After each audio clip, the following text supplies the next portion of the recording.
ഏവർക്കും പ്രണാമം. നമുക്ക് ശ്രീ വാൽമീകി രാമായണത്തിലേക്ക് തന്നെ മടങ്ങാം.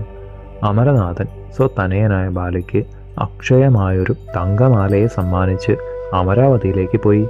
ഭാസ്കരദേവനാകട്ടെ ഏതു കാലത്തും വേണ്ടതെന്തും വേണ്ട സമയത്ത് ചെയ്തു സഹായിക്കുവാൻ വേണ്ടി ഈ ഹനുമാനെ സുഗ്രീവ സവിധത്തിലേക്ക് അയച്ചു. ആ രാത്രി അവസാനിച്ചു.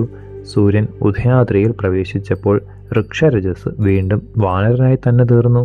ഹേ രാഘവ, മഞ്ഞ നിറ കണ്ണുകളോട് കൂടിയ വാനരന്മാരാണെങ്കിലും കാമരൂപികളായ സ്വപുത്രന്മാരെ കണ്ട വൃക്ഷരജസ് അമൃതിനൊക്കുന്ന തേൻ കൊടുത്ത് അവരെയും കൂട്ടി ധാതൃ സമീപത്തിലെത്തി. സകല ലോക പിതാമഹൻ പുത്രരോടുകൂടി വന്ന മകനെ പലതരത്തിലും ആശ്വസിപ്പിച്ച് ഒരു ദേവദൂതനെ വിളിച്ച് ഇങ്ങനെ അരുളി ചെയ്തു: ഹേ ദേവദൂത, നീ അതിവേഗത്തിൽ കിഷ്കിന്ധയിലെത്തണം. സർവഗുണ സംഭൂജിയായ ആ പുരി ഇന്നു മുതൽ ഇവനുള്ളതാണ് എന്ന് ഞാൻ പറഞ്ഞതായി പറയണം. ഐശ്വര്യപൂർണമായ ആ നഗരിയിൽ അനേകം കവിവീരന്മാർ അധിവസിക്കുന്നുണ്ട്. എൻ്റെ നിർദ്ദേശപ്രകാരം വിശ്വകർമാവ് നിർമ്മിച്ചതാണ് കിഷ്കിന്ധ. മനോഹരങ്ങളായ ആപണവീഥികളാൽ അലങ്കൃതമായ ആ നഗരിയിൽ 4 ജാതികളും വസിക്കുന്നു. ആ ദുർഗമപുരിയിൽ ഈ ഉണ്ണികളോട് കൂടിയ വൃക്ഷരജസിനെ കൊണ്ടുപോകൂ. ഇവൻ എൻ്റെ പുത്രനാണെന്ന് മനസ്സിലാക്കണം. സേനാനായകന്മാരെയും മറ്റുള്ള എല്ലാ പ്ലവകവരന്മാരെയും ക്ഷണിച്ചു വരുത്തി മാനിച്ച് എൻ്റെ ആൾക്കാരടങ്ങുന്ന സഭാമധ്യത്തിൽ വെച്ച് വൃക്ഷരജസിനെ വാനരരാജാവായി അഭിഷേകം ചെയ്യുക. സിംഹാസന ആരോഹണം ചെയ്ത മകൻ്റെ ഒരു നോട്ടത്തിൽ തന്നെ സർവ്വ കവികളും എന്നേക്കും വൃക്ഷരജസിനെ കീഴടങ്ങിക്കൊള്ളും. ബ്രഹ്മാവിൻ്റെ കൽപ്പന പ്രകാരം വാനരേന്ദ്രനെ മുൻനിർത്തി വായുവേഗത്തിൽ ദൂതൻ കിഷ്കിന്ധയിൽ എത്തിച്ചേർന്നു. സർവരത്നാലംകൃതമായ വൻ ഗുഹയിൽ വിധിക്കനുസരിച്ച് നീരാടി അഭിഷേചിച്ചു. മേക്കോപ്പുകൾ അണിയിച്ചു, കിരീടം ചൂടിച്ചു. 7 ആഴികളോടും ദ്വീപുകളോടും കൂടിയ ഈ ഊഴിയിലെ സർവ്വവാനരന്മാരും സന്തോഷത്തോടെ തന്നെ വൃക്ഷരജസിനെ തമ്പുരാനായി അംഗീകരിച്ചു. രഘുരാമ, ഭാലു സുഗ്രീവന്മാരുടെ അച്ഛൻ വൃക്ഷരജസായത് ഇങ്ങനെയാണ്. അമ്മ മറ്റാരുമല്ലതാനും മാതാവും പിതാവും ബ്രഹ്മപുത്രനായ കപീന്ദ്രൻ വൃക്ഷരജസ് തന്നെ. അങ്ങേക്ക് മംഗളം വരട്ടെ. അറിവുള്ള ഏതൊരുവനാണോ ഈ കഥകൾ പറയുന്നത്, ഏതൊരാളാണോ കേൾക്കുന്നത്, അവർക്ക് മനസംതൃപ്തി ഏകുമാറ് ഉദ്ദിഷ്ടകാര്യങ്ങൾ നിറവേറും.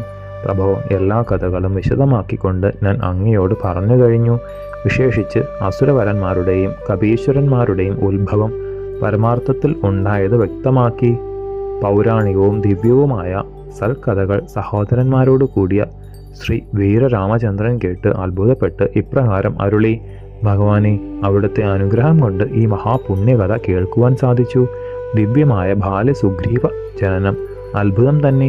അല്ലെങ്കിൽ ദേവേന്ദ്രനും ആദിത്യദേവനും ജനിച്ച കപിസിംഹങ്ങളാണല്ലോ ഭാര്യയും സുഗ്രീവനും. അചിന്ത്യമായ കഴിവും കേൾപ്പും അവർക്ക് ഉണ്ടായതിൽ ആശ്ചര്യമെന്ത്? ആ വാക്കുകൾ കേട്ട കുംഭസംഭവൻ അഗസ്ത്യ ബ്രഹ്മ ഋഷി തുടർന്നു: മഹാബാഹുവായ രാമ, ഇവരുടെ ജനനം ഇങ്ങനെയെല്ലാമാണ് ഉണ്ടായത്. ഇനിയും ഞാനൊരു കഥ കൂടി പറയാം.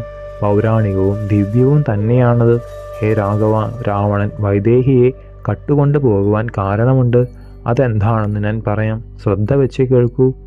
രാമ, പണ്ട് കൃതയുഗത്തിലാണ് വിധാതാവിൻ്റെ പുത്രൻ മഹാത്മാവും പ്രഭുവുമായ സനൽകുമാരൻ തേജസ്സുകൊണ്ട് ആദിത്യ സദൃശൻ ആ ബ്രഹ്മഋഷി അധിവസിക്കുന്ന പ്രദേശത്തിലേക്ക് രാക്ഷസാധിപനായ രാവണൻ ചെന്നു. വിനയത്തോടെ തൊഴുത് നമസ്കരിച്ചു. ഒരിക്കലും അസത്യവാക്കുകൾ ഓതാത്ത മാമുനീന്ദ്രനോട് കൈകൂപ്പിക്കൊണ്ട് തന്നെ ചോദിച്ചു: മാമുനെ, ഈ ലോകങ്ങളിൽ വെച്ച് ശ്രേഷ്ഠനായിട്ടുള്ളവൻ ആരാണ്? അമരവരന്മാരെക്കാൾ കരുത്തനായിട്ട് ആരെങ്കിലുമുണ്ടോ? ഏതൊരുവന്റെ സഹായത്താലാണ് സുരന്മാർ പോരിൽ ജയം നേടാറുള്ളത്? മനുഷ്യശ്രേഷ്ഠന്മാർ ഏതൊരാൾക്ക് വേണ്ടിയാണ് ഉത്തമ യജ്ഞങ്ങൾ ചെയ്യുന്നത്?